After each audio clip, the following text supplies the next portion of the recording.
নাহমাদুহু ওয়া নুসাল্লি আলা রাসূলিহিল কারীম আম্মা বা'দ আউযু বিল্লাহি মিনাশ শাইতানির রাজিম বিসমিল্লাহির রহমানির রহিম। বন্ধুগণ, আমি সাধক মোস্তাক মনির। আমি আজকে আপনাদের সম্মুখে এক মহামহিমান্বিত বিষয় নিয়ে আলোচনা করব, আর তা হলো যে মহান আল্লাহ পাক রাব্বুল আলামিনের আরশ, কুরসি, লৌহ কলম। আজকের আলোচ্য বিষয় হবে মহান আল্লাহ পাক জুল জালাল একরাম, আল্লাহ জাল্লা শানহু জুল জালাল একরাম হাইয়ুন ওয়াল কাইয়ুম, মহামান্বিত মহান আল্লাহ পাক রাব্বুল আলামিনের আরশ সম্পর্কে আলোচনা করব এবং সেই আল্লাহর আরশ কেমন, কোথায়, কিভাবে আছেন, এই বিষয়ে একটি মহিমান্বিত আলোচনা, অত্যন্ত গুরুত্বপূর্ণ। যারা তত্ত্বজ্ঞানী এবং মানুষ এবং যারা এই সমস্ত স্রষ্টা এবং সৃষ্টির অপার রহস্য সম্পর্কে জানতে আগ্রহী, তারা অবশ্যই ভিডিওটি প্রথম থেকে শেষ পর্যন্ত আপনারা শ্রবণ করবেন। তাহলে আসুন ভিডিওটি শুরু করা যাক। মহান আল্লাহ পাক রাব্বুল আলামিন অনাদিরও আদিতে তিনি সর্বপ্রথম যে সৃষ্টি করেন সেটা হলো আরশ, কুরসি, লৌহ কলম। প্রথমে তার আরশকে সৃষ্টি করেন এবং আরশের উপরে তিনি ভাসতে থাকেন। এরপরে কুরসি তৈরি করেন, কুরসি অর্থাৎ সিংহাসন তৈরি করেন এবং সিংহাসন তিনি অধিষ্ঠিত হন। তারপরে তিনি লৌহে মাহফুজ সৃষ্টি করেন, অর্থাৎ কি হবে না হবে, সৃষ্টি থেকে ধ্বংস পর্যন্ত যত কিছু ঘটনা ঘটবে সমস্ত কিছু তিনি লৌহ মাহফুজে সংরক্ষিত করেন। এবং এর পরবর্তী সময়ে তিনি কী করেন, কলমকে বলেন, কলম তুমি লিখে যাও, কলম লিখতে শুরু করেন। কিন্তু আজকে আমাদের আলোচ্য বিষয় হলো আরশ। আরশ সম্পর্কে বলতে গেলে আরশ সম্পর্কে অনেক বিতর্ক রয়েছে এবং বিভিন্ন মহাজন এবং জ্ঞানী এবং তফসিরকারক আরশ সম্পর্কে বিভিন্ন ধরনের ব্যাখ্যা বিশ্লেষণ করেছেন। কিন্তু যেটা সত্যিকার আসল সত্য বিষয়টা আমি আপনাদের সঙ্গে উপস্থাপন করব।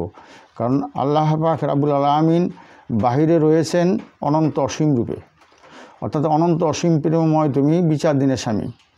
তিনি অনন্ত অসীমে অদৃশ্য শক্তি সত্তারূপে বিরাজমান, বলেন সুবহানাল্লাহ। তাই আলিফ লাম মিম জালিকাল কিতাবুল লা রাইবা ফিহি হুদাল লিল মুত্তাকিন আল্লাযিনা ইউমিনুনা বিল গায়েব, অর্থাৎ যারা গায়েবের প্রতি বিশ্বাস রাখে। সুতরাং গায়েব মানে অদৃশ্যরূপে বিশ্বাস রাখতে হবে। অদৃশ্য বলতেই যে বিশ্ব, সারা বিশ্ব ব্রহ্মাণ্ড, এবং সারা বিশ্ব ব্রহ্মাণ্ডে তিনি অদৃশ্য, মহা সেন্সিটিভ, অর্থাৎ মহা সেন্সিটিভ, অত্যন্ত অনুভূতি সম্পন্ন যে শক্তি সত্তারূপে তিনি বিরাজমান। এটা বাহিরে সমস্ত বিশ্ব ব্রহ্মাণ্ড ব্যাপী তার আরশ, বলেন সুবহানাল্লাহ। সমস্ত বিশ্ব ব্রহ্মাণ্ডে ব্যাপী তার আরশ। এই বিশ্ব ব্রহ্মাণ্ডে যত সৃষ্টি আছে সমস্ত সৃষ্টিকে বেষ্টন করে আছেন তার আরশ, বলেন সুবহানাল্লাহ। এটা হলো বাহিরের বিষয়, অর্থাৎ মহান আল্লাহ পাক রাব্বুল আলামিনের যে আরশ সারা বিশ্ব ব্রহ্মাণ্ড এবং সমস্ত সৃষ্টি জগৎকে পরিবেষ্টন করে আছেন, বলেন সুবহানাল্লাহ। কিন্তু এখানে আরেকটি বিষয় আছে, সেটা হলো যে দেহতাত্ত্বিক বিষয়। অর্থাৎ আল্লাহ পাক রাব্বুল আলামিন সৃষ্টি প্রক্রিয়ায় যত কিছু সৃষ্টি করেছেন সমস্ত সৃষ্টির পরে তিনি প্রাণী জগৎ সৃষ্টি করেন, এবং প্রাণী জগৎ সৃষ্টি করার পরে সর্বশ্রেষ্ঠ যে জীবকে তিনি সৃষ্টি করেন সেটা হল আশরাফুল মাখলুকাত আদম আলাইহিস সালামকে সৃষ্টি করেন, আদি আদমকে সৃষ্টি করেন। তিনি মানব জাতিকে সৃষ্টি করেন, এবং মানব জাতি হলো আল্লাহর সবচেয়ে শ্রেষ্ঠতম। সকল টেকনোলজি এবং মেকানিজম যেখানে যা লাগে তাইতে তিনি মানুষকে সৃষ্টি করেছেন। এই জন্য সৃষ্টি করেছেন যে আল্লাহ পাক রাব্বুল আলামিন মহাসিন্ধু রূপে তিনি বিশ্ব ব্রহ্মাণ্ডব্যাপী বিরাজমান, এবং বিশ্ব ব্রহ্মাণ্ডে তিনি তার সমস্ত বিশ্ব ব্রহ্মাণ্ডব্যাপী তার আরশ আর সমস্ত সৃষ্টিকে পরিবেষ্টন করে আছে তার আরশ।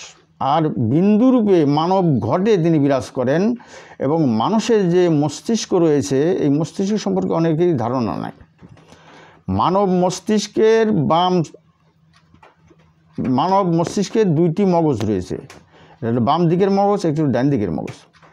বাম দিকের মগজ ভালো চিন্তা, শুভ বুদ্ধি, শুভ কল্পনা, শুভ ধ্যান ধারণা এগুলোকে লালন করে। আর ডান সাইডে যে মগজ আছে এই মগজ যত প্রকার খারাপি, মন্দ, ওয়াসওয়াসা এবং সকল প্রকার অশুভ চিন্তা, ভাবনা, চেতনা ইত্যাদি উন্মেষ ঘটে। অর্থাৎ মানব মস্তিষ্কের বাম সাইডে যে মগজ, সেই মগজের মহাসূক্ষ্ম স্তরে মহান আল্লাহ পাক রব্বুল আলামিন বিন্দুরূপে তিনি সেখানে আরশ সৃষ্টি করে সেখানে অধিষ্ঠান আছেন, বল সুবহানাল্লাহ। আর ডাইন দিকের যে মগজ, সেই মগজের মধ্যে রয়েছে শয়তানের অধিষ্ঠান, বলেন নাউযুবিল্লাহ। সুতরাং মহান আল্লাহ পাক রব্বুল আলামিন মানব মস্তিষ্কের বাম দিকের মগজের মহাসূক্ষ্ম স্তরে তিনি অধিষ্ঠান করেন এবং মানুষ যখন তার সাধনা বলে, সাধনা জগতে একমাত্র মানুষই সাধনা করতে পারে। সাধনার মাধ্যমে, ইবাদত বন্দেগী উপাসনার মাধ্যমে যদি তিনি সেই মানব মস্তিষ্কের বাম দিকের যে মগজ আছে, সেই মগজের যে মহাসূক্ষ্ম স্তরে মহান আল্লাহ পাক রব্বুল আলামিন খোদ বিন্দুরূপে তিনি সেখানে আরশে সমাসীন আছেন, সেখান থেকে যদি সাধনা বলে সাধক যদি তিনি তাকে সেই কলবে নামিয়ে নিয়ে আসতে পারেন, তাহলে তার সমস্ত দেহ মোবারক এবং পা থেকে মাথা পর্যন্ত এবং সমস্ত কোষ আল্লাহময় হয়ে যাবে, বলে সুবহানাল্লাহ। এই জন্য বলছে আরশে আল্লাহ, কলবুল মুমিনির আরশে আল্লাহ, মুমিনের কলবে আল্লাহর আরশ। কিন্তু মুমিন হইতে হবে, মুমিন হওয়ার আগ পর্যন্ত তিনি সেই মগজের অধিষ্ঠান অবস্থায় থাকেন এবং মানব মস্তিষ্কের বাম মগজের যে মহাসূক্ষ্ম স্তরে তিনি অবস্থান নিয়েছেন। কিন্তু যখন সাধক তার মহাসাধনা বলে সেই আল্লাহ জাল্লাহ পাক পবিত্র সেই বিন্দু খোদ নূরকে যখন তিনি তার সাধনার মাধ্যমে তার বাম স্তনের নিচে যে হার্ট রয়েছে, যে কল্ব রয়েছে, সেখানে যদি তিনি নামে নিয়ে আসেন, তাহলে তিনি মুমিন হয়ে যাবেন এবং মুমিনের কলবে আল্লাহর আরশ হয়ে যাবে। সুতরাং আমি আশা করি যে আল্লাহর আরশ সম্পর্কিত বিষয়ে আমি যে সংক্ষিপ্ত আলোচনা আপনাদের সামনে উপস্থাপন করলাম এবং এই সত্য মহাসত্য মহামহিম আলোচনার যে মহান আল্লাহ পাক রব্বুল আলামিন তিনি যেমন পাক কোরআনে ঘোষণা করেছেন যে আমি মানুষ এবং তার অন্তঃকরণ আড়াল হয়ে আছি, আমি মানুষের ঘাড়ে সারগচিত নিকটতর ইত্যাদি ইত্যাদি, যে মানবের ভিতরেও তিনি তার অধিষ্ঠান রয়েছেন, ইহা মহাসত্য।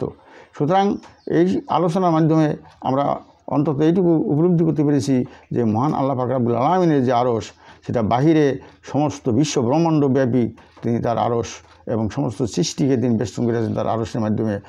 আর বিন্দুরূপে তুমি মানব ঘটে মস্তিষ্কের বাম দিকের মগজের মহাসূক্ষ্ম স্তরে তিনি অধিষ্ঠান করেন, আর ডান সাইডে শয়তানের অধিষ্ঠান। কাজেই আমাদের সাধনা একটাই করতে হবে, যাতে শয়তানের ওয়াসওয়াসা থেকে আমাদের মুক্ত হয়ে আমাদের সেই মহান আল্লাহ পাক রব্বুল আলামিনের দিদারকে নসিব যেন করতে পারি।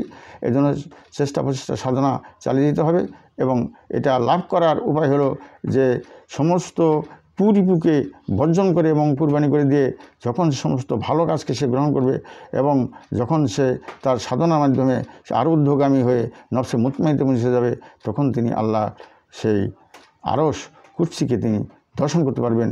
ওয়া আখিরি দাওয়ানা আলহামদুলিল্লাহি রাব্বিল আলামিন। আসসালামু আলাইকুম ওয়া রাহমাতুল্লাহি ওয়া বারাকাতুহু।